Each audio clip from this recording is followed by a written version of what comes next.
നമുക്കിന്ന് ഈസി ആയിട്ട് ചോറിനും ചപ്പാത്തിക്കും കഴിക്കാൻ പറ്റിയ ഒരു കറി തയ്യാറാക്കിയാൽ. അതിനായിട്ട് ഞാൻ എടുത്തേക്കുന്നത് നമ്മുടെ സാമ്പാർ പരിപ്പാട്ടോ.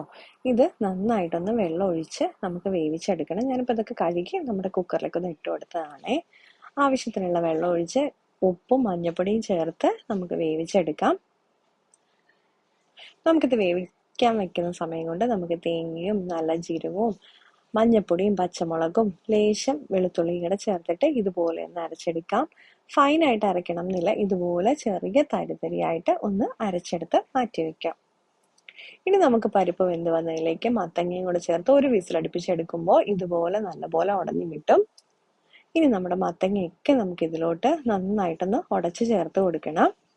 അതിനുശേഷം നമുക്ക് നമ്മൾ അരച്ച് വെച്ച നമ്മുടെ തേങ്ങയുടെ കൂട്ടുണ്ടല്ലോ, അതും കൂടി ഇതിലേക്ക് ചേർത്തിട്ട് നമ്മുടെ തേങ്ങയുടെ കൂട്ടിന്റെ പച്ചമണം മാറി വരും വരെ ഒന്ന് ചൂടാക്കി കൊടുക്കാം.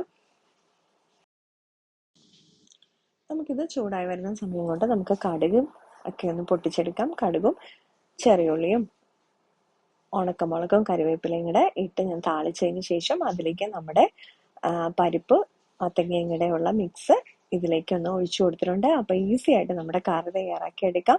ചോറിനും ചപ്പാത്തിക്കും കഴിക്കാൻ പറ്റിയ കറിയാട്ടോ. അപ്പൊ എല്ലാവരും ഇതുപോലെ ഒന്ന് ട്രൈ ചെയ്ത് നോക്കിയിട്ട് ഫീഡ്ബാക്ക് കമന്റ്സ് വഴി അറിയിക്കാൻ മറക്കല്ലേ. തീർച്ചയായിട്ടും നമ്മുടെ വീഡിയോ ഇഷ്ടപ്പെട്ടിട്ടുണ്ടെങ്കിൽ ലൈക്ക് ചെയ്യാനും സബ്സ്ക്രൈബ് ചെയ്യാനും മറക്കരുത്. അടുത്ത വീഡിയോയിൽ കാണുന്നവരെ നന്ദി, നമസ്കാരം.